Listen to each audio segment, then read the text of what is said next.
This past trip to Okinawa was one of my favorite trips. We touched down in Naha, which for some reason I assumed was a small city.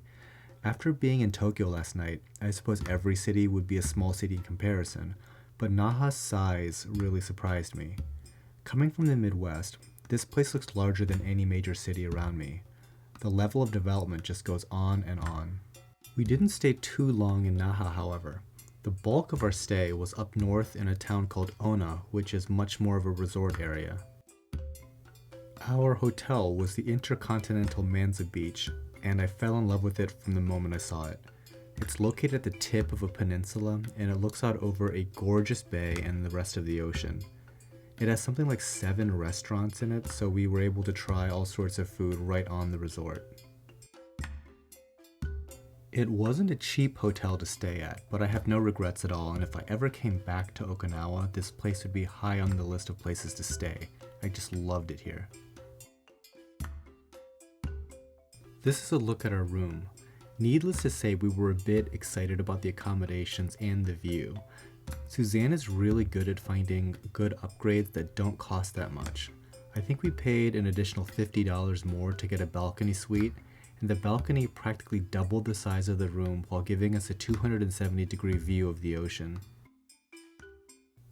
I have a hard time describing the vibe I get from Okinawa. In many ways, it feels like Hawaii, but it's more exotic. Obviously the culture is completely different, but just the appearance of the land looks so wild. Look at these rock formations right on the resort. I've never seen anything quite like them. The waves have eroded their base to form all sorts of cave structures, and when the tide goes out, they're completely exposed. I don't have a video of it here, but to access the large beach area, there's a walkway that goes through these really cool rainforest caves. This whole place just invites exploration. So that gets us into the reef-related portion of this video. You knew I'd get here at some point. Once we get to low tide, it opens up the possibility of doing some reef walking. It's amazing how this turns into this every single day. During low tide, a bunch of fish, corals, and inverts get isolated into little pools or even totally exposed to air. When I first saw some of these things, I felt really sorry for them. Coming from the home aquarium mindset, obviously leaving corals and inverts just sitting out of water for extended periods of time, that's a great way to kill them. I felt the urge to save them by placing everything I saw back into deeper water, but then it occurred to me that this is every day for these creatures. I'm about to have a panic attack trying to save them, but for them, it's 4 o'clock. That's it. They deal with this every day for years. Okay, here's a quick overview of some of the things that we saw. First up was a bunch of different crabs. There were some tiny hermits everywhere, but then we came across this fuzzy guy with red eyes. Next were a pair of pistol shrimp. It looks like they were preparing a den for when the water gets even lower. We saw quite a few large carpet anemones. It's amazing to see so much stuff this close to shore. I mean, this may have been just less than 20 feet from the beach. There were many black cucumbers we saw, but I like this orange spotted one the best. It wouldn't be quite right if I didn't mention any corals. There were some SPS like Acropora and Montipora, but not too much. This area is very silty, so I'm sure that's choking a lot of that out. If you saw my dive video in these waters, there's a ton of SPS colonies being maricultured. This farming activity is happening right in this bay area. It couldn't be more than a few hundred feet from shore in water less than 20 feet deep. Back on shore, we saw some LPS fully exposed at low tide.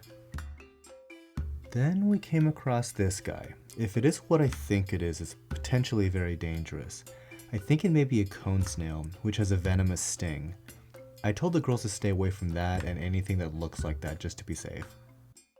On Facebook and Instagram, I posted a picture of these guys and asked if anyone could guess what they were.